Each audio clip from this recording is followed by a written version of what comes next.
Hey everyone, welcome to this week's episode of On a Water Break in Rhinestones. I'm Lexi Duda, the host, and today I have NC State featured twirler with me, Claudia Swauger. Hello, Claudia. Hi. Thanks for joining me today. So, a couple things I want to talk to you about. One, I couldn't make it to USTA Nationals this year, so Claudia has taken the reins and given you some sounds from the competition from the week. But first, I want to talk to her about her experiences with NC State. So, she's going to be a senior in the fall. What are you going to be majoring in? I'm a nutrition science major with a sports science minor. Okay, so with that, what do you want to do once you graduate? I am going to physical therapy grad school, but I want to work specifically with athletes because being an athlete myself, I've had many injuries and I've dealt with a lot of physical therapists, and I feel like they helped me a lot getting my goals back on track, and I feel like I could do the same for other athletes. Which is great because I already know how helpful you are as a person. So putting PT on top of that, I think you will do great things. Now let's talk about what you've done with your band so far. So you all just recently went to England. You had quite the experience.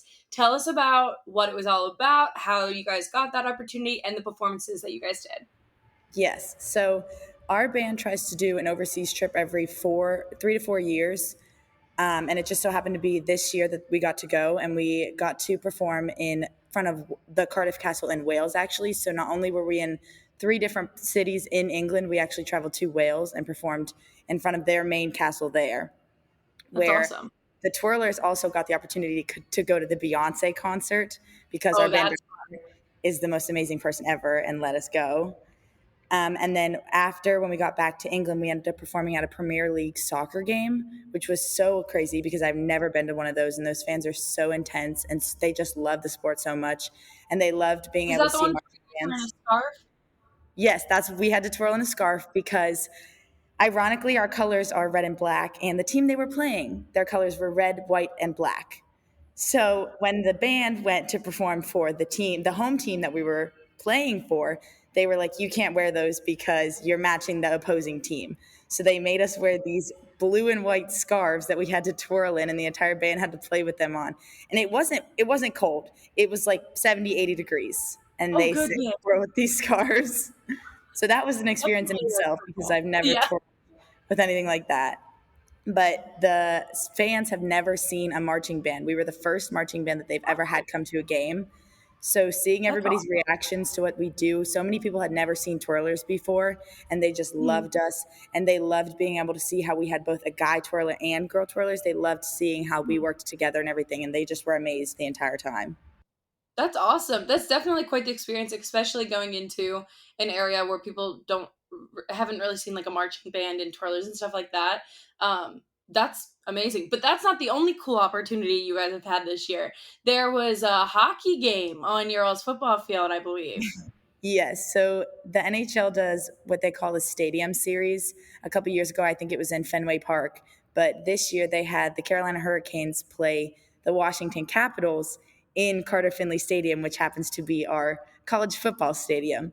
And they reached out to our band director and saw that we would be home, we would be there. And they said that they wanted us to come perform. And they specifically asked if the twirlers would twirl fire on the That's sidelines. They awesome. said they watched a video of our halftime and saw how the crowd reacted to our fire and Mhm. said, we want that.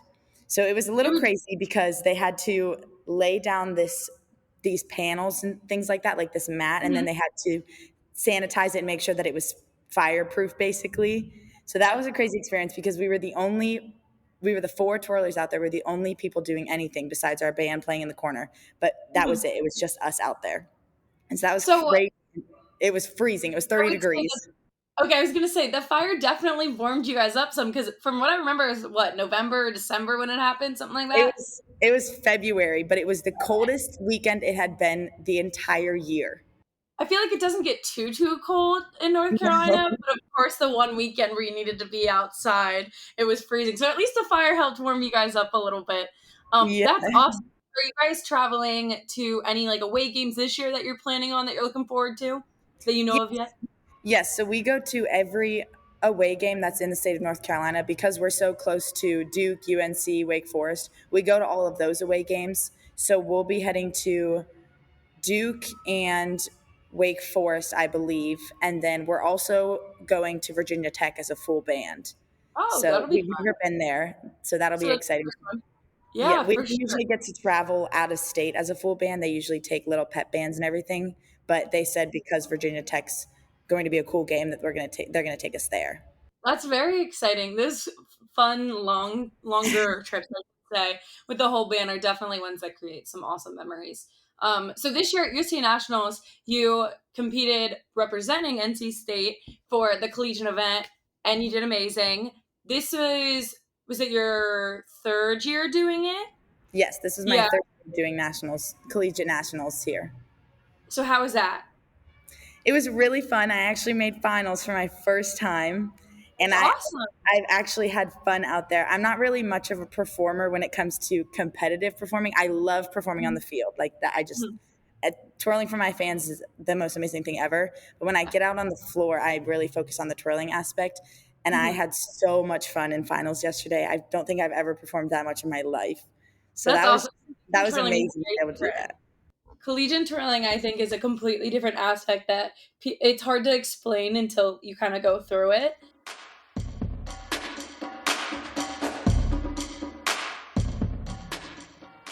Hey everyone, it's Jeremy, the producer from On a Water Break, the main show.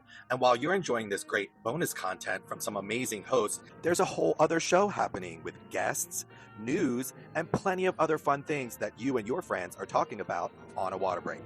So take a moment, go subscribe so that you can get your notifications every week for the main episode of On a Water Break. If you have news or know of somebody that would be a great guest, or maybe you would be a great guest, email us at onawaterbreakpodcast@gmail.com. And don't forget to follow us on social media at onawaterbreak.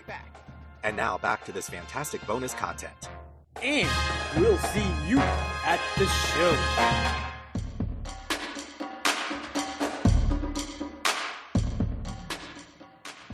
So let's talk a little bit about like your background in twirling. When did you start?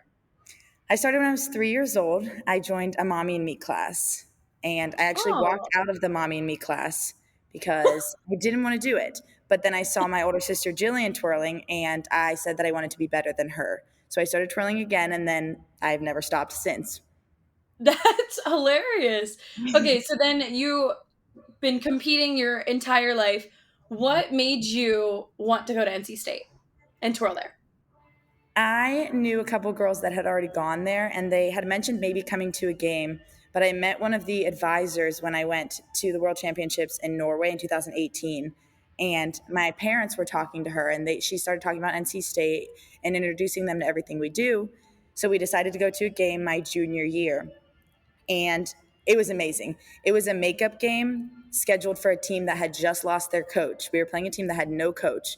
And it was the first week in December, and it was raining the entire game, and the stands were filled the whole game. Not one person left. And that's really what sold me, was that nobody left. They had such loyal fans. And then the next day when we walked around the campus, it was everything that I wanted. It was modern, but it also had its traditions. And it was warm. I loved that it was warm. And the campus, coming from Ohio, I wanted to go somewhere warm. And everything on the campus just matched perfectly. And it just felt like that's where I belonged. That's awesome. When you were making your deciding factors on where to go, the collegiate tryout process, tell us about kind of like how NC State's process works for twirling there with the band and everything, and how you ultimately came to the decision, what you wanted to do, majoring, all that kind of stuff. I actually tried out during COVID. So my first audition was online. I had to submit a video, and then I did an over the phone interview process kind of thing. But I've had 2 other tryouts since then. And one thing that we have to do is run a mile in 8 minutes and 30 seconds at the beginning of the tryouts. And then we have our own tryout routine and everything. And then you do an interview with everybody. It's very informal. They just want to get to know who you are as a person and your personality. Like, they don't want any staged answers. They just want you to be yourself. Yeah. And we do like a little group routine, but it's nothing crazy. It's just to see how you work with everybody else. But it's Go ahead. It's very low key. They just want you to be you, and they just want to see you perform and see your twirling ability. They don't need you to chuck the tricks. They don't need to do anything. They just want to see you love the school.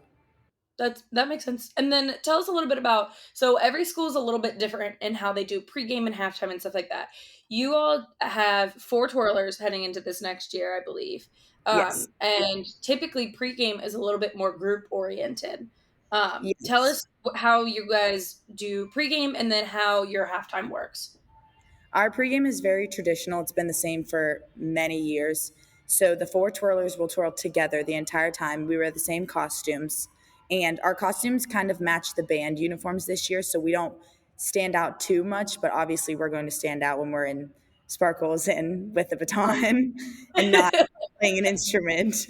But we do everything together in pregame, and then for halftime, we do usually one song is a group routine with all of the twirlers, Mhm. and we are normally somewhere in front of the band, and then Okay. the second song we split up and we go to the corners where we twirl fire. We twirl fire every game, and it's always Mhm. during the second song. But we wear different costumes occasionally, but we also have costumes where they're the same concept, but everybody's is a little different, so we're not matching completely, but we're still a group because we're featured twirlers, but we're a group of twirlers. We're not just 4 separate twirlers. We also do Mhm. things together. All our performances we'll twirl together and then we'll separate.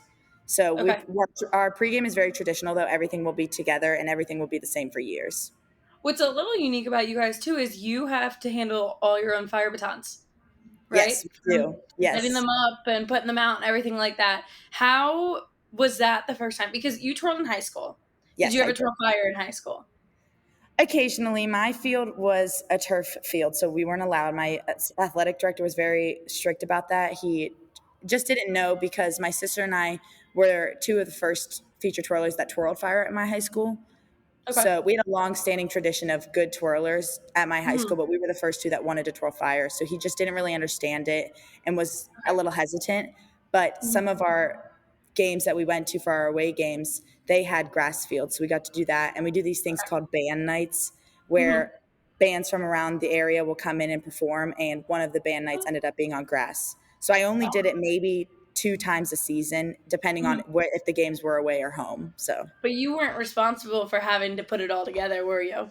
I was not. I luckily I had my older sister who would usually come and help during those games, and she would light the fire batons for me, and my mom would lay them out, and my advisor would be there in case anything went wrong, and I would just hand my batons away. I never did anything really but twirl.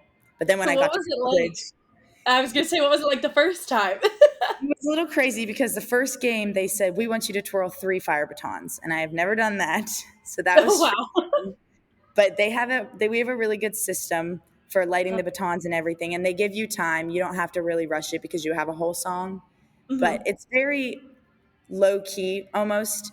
But the Yeah. fans love it, so that's a little stressful when you're twirling regular and they just want the Adrenaline's fire. pumping. Yeah, But yeah. after 2 or 3 times, it's just It's basic knowledge now. It's muscle yeah. memory. You know exactly what to do now. Yeah, that's good, that's good. Okay, so let's talk about UST Nationals. It's coming to an end. We're talking today, Saturday, for people who don't know. It's coming to an end. Um, so tell me about, like, who you've talked to, who you're planning on, because the contest isn't over yet. So she still can talk to some more people, and then we're gonna bring you guys those sounds. So tell us a little bit about who you've talked to, what you're planning on asking people, everything like that. Yes. So I've talked to a couple college twirlers. I talked to an Alabama Crimsonette and the feature twirler at the University of Georgia.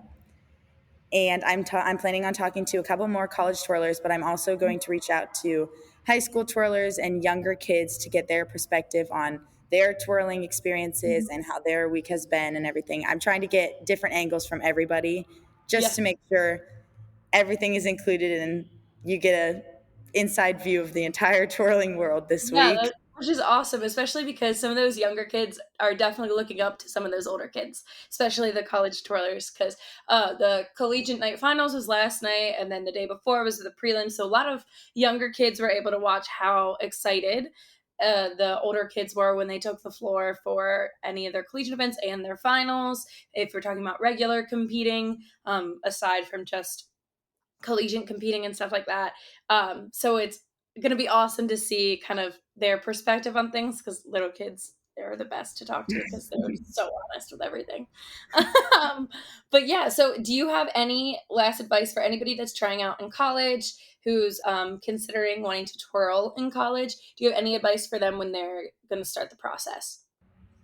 One thing I would say is really just be yourself. Colleges are not looking for someone who's the perfect mold of a twirler. They just want to get to know you. They want to see your personality and your twirling. So I don't think that you should try to really do things that you think you need, because you don't need them. They just want to see you show your personality and be able to shine on that field. And another thing that I would say is don't focus just on the college twirling aspect of the school. You have to love the school for itself, because field twirling is only half of the year. You have a whole semester where you'll do performances and everything, but it's mostly your school focused then, because football season's over. So you just have to really love the school as well as the twirling program. Yep, it goes hand in hand for sure. Well, thank you so much for joining me today, and thank you for everybody listening on this week's episode with me, Lexi Duda, and my guest, Claudia Swauger. Be sure to follow us both on social media at claudia.swauger and Lexi_Duda, plus on a water break in Rhinestones. We'll see you guys next week.